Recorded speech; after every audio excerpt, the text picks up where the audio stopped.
L'anormal s'impose en norme. Le sens n'est plus sens. L'intelligence décriée et la médiocrité célébrée. Brisons cette inversion des valeurs. Bienvenue chez les grandes gueules de Radio Espace Guinée, en ondes depuis plus de 7 ans en Guinée. Allez-y Moussa. Je pense donc qu'au-delà de tout, ce qui me frappe, c'est que l'ancien comité, quand même il faut avoir l'honnêteté de le dire, c'était un comité qui avait pris tout le monde. Hein, les étalagistes de Madina étaient présents. Attendez, mais c'est pas vrai, Moussa. Qu'est-ce que tu racontes? Tout le monde y était. Bah oui, c'est vrai. Une sorte c'est vrai. Tu as vu la composition de laquelle comité? En même temps, cette fois-ci, on a pris un peu de recul. Je vous explique. On a pris un peu de recul. Il faut faire la différence. Je fais la différence entre le comité de pilotage et les commissions.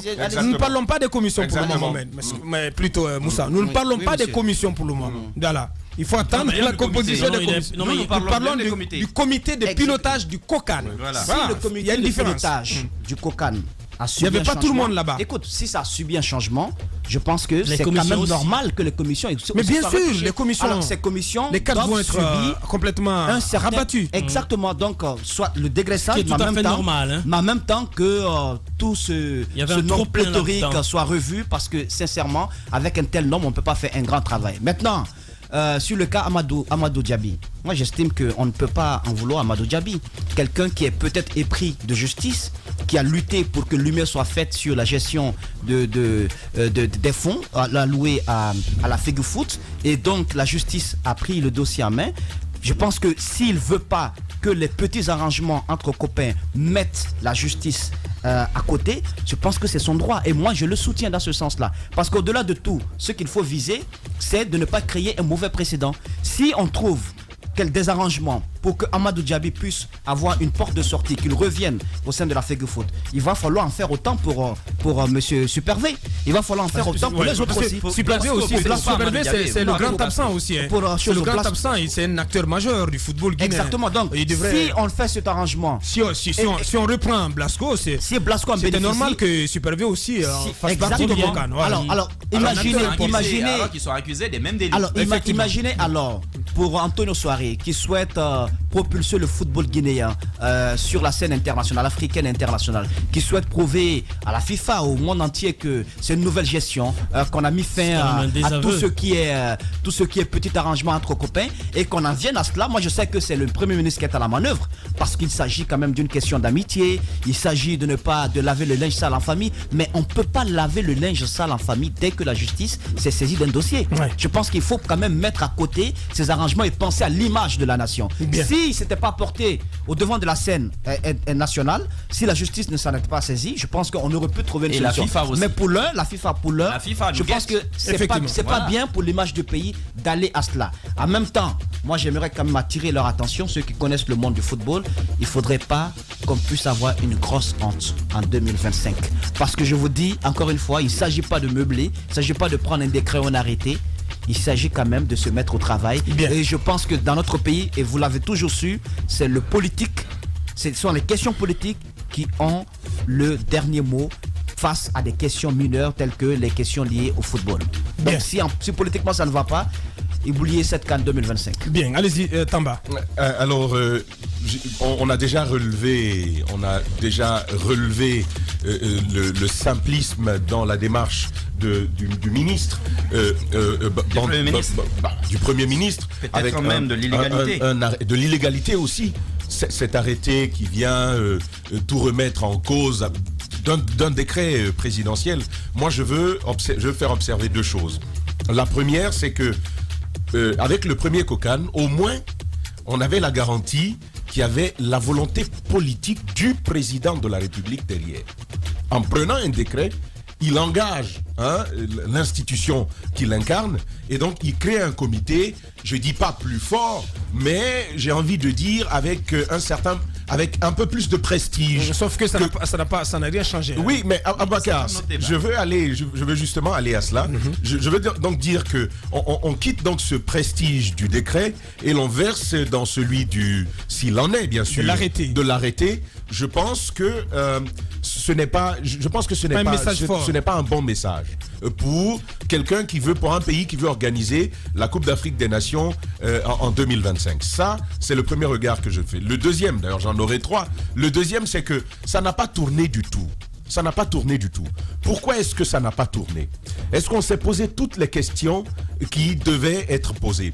Le comité dont on a parlé, c'est vrai, ils n'étaient pas nombreux. Je crois qu'il y avait 3 présidents autour de ce comité-là. Antonio Soiré, Mathurin Bangura et KPC. Ils ne se sont pas vraiment réunis. Je pense qu'ils se sont vus... Le pauvre Mathurin, il n'est que simple membre. Ah ben Abakar, sur le premier comité, je pense qu'ils ne se sont vus qu'une seule fois. Sauf si il y a une autre information que j'ai pas. Mais jusqu'à dernièrement, ils ne s'étaient réunis qu'une seule fois. Plusieurs années après la création de ce comité-là. Pourquoi est-ce que ça n'a pas tourné? Est-ce une histoire d'ego, une histoire d'intérêt, un manque de volonté réelle de permettre que le COCAN puisse tourner? Est-ce qu'on a tiré les leçons de l'échec de cette situation? Si c'est les moyens également, est-ce que cette fois-ci on est parti pour fournir les moyens qu'il faut? Là, c'est une question qui demeure. Et la dernière chose que je veux dire, je vous l'ai dit depuis le départ, j'avais dit 2, j'en ai rajouté une, Père Roby. Donc la dernière chose que je veux rajouter à Boubacar Diallo, moi je l'ai dit dès le départ. Ouais. On vient faire quoi dans cette histoire-là? Ouais. On n'y est pas encore. Vous n'y avez jamais cru. On n'y est pas encore. Vous savez, mon regard, il est bien simple. C'est bien de rêver, mais rêvasser, c'est une autre situation. Je pense qu'on est dedans, en plein. On a quel moyen pour ça? On a quelle volonté pour ça? On a quelle organisation pour ça? Aussi, Tamba, que rêver ensemble, c'est le début de la réalité. Au-delà des belles formules, ensemble, notre pays rêve. Au-delà des belles formules, à Boubacar Diallo, il y a le minimum qu'on a pu observer au quotidien dans notre pays. Il y a des choses que cet État n'a pas été capable de donner aux Guinéens. Et c'est une canne, c'est-à-dire que tu n'as pas réussi à tuer une souris qui bouffe tes diplômes dans ta maison, et puis tu vas t'en prendre à un agouti, quoi. C'est ce qu'on est en train de faire dans ce pays-là. Il faut dire à l'État guinéen, donnez généreusement. Donnez ça à un autre pays. Concentrez-vous sur le quotidien. Le Sénégal donnez de l'eau. Oui, le Sénégal. Donnez-lui, voilà. C'est un pays frère. Ça peut même renforcer nos liens d'amitié. Mais intéressons-nous à l'eau, à l'électricité. Intéressons-nous au quotidien. Quand même. Oui, mais c'est une opportunité aussi pour faire drainer. Combien d'opportunités? Le développement quand même. On a eu combien d'opportunités qu'on n'a pas gérées? On a eu combien d'opportunités qu'on n'a pas gérées? La CAN, c'est une opportunité transversale. Ça va justement pousser.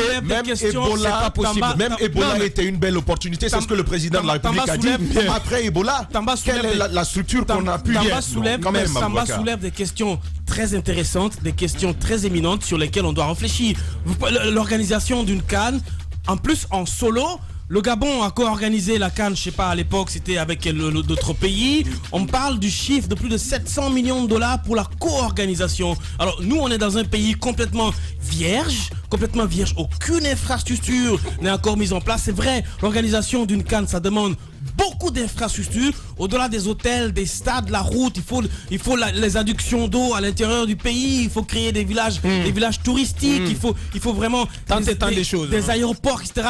Est-ce qu'on peut les faire en moins de 6 ans? C'est la question qu'on se pose. Est-ce qu'on peut les faire en moins de 6 ans? Est-ce qu'on est préparé quand on sait que la chose est déjà très mal engagée? Parce que imaginez-vous que la mise en place simplement d'un comité pose déjà des questions. Des questions qui doivent être réglées, des questions d'ego, des questions de personnes sont déjà en train d'être mises en place. Des gens qui sont censés monter techniquement l'organisation de ce comité-là sont déjà en train de se dire « Ah mais lui, je ne le veux pas ici, moi je démissionne parce que tel autre vient. » Donc ouais, c'est un débat qui va déjà prendre un certain nombre de temps, qui va bouffer dans les 6 ans que nous avons pour mettre en place toutes les infrastructures. Sans parler des crises politiques en vue. Sans parler des crises politiques en vue, c'est vraiment une question qu'on doit se poser. Je pense qu'il faut nous éviter la honte du Cameroun. Nous, on a 6 ans pour le faire. Il faut qu'on soit honnête avec nous. Si on n'est pas capable de le faire maintenant, il y a d'autres pays à côté qui peuvent bien le faire, qui sont très avancés en ce domaine. Vous êtes au pays des dadis. Tout homme qui fera profession de rechercher la vérité et de la dire sera toujours odieux à celui qui exercera l'autorité. Condorcet. Bienvenue chez les GG sur Radio Espace Guinée.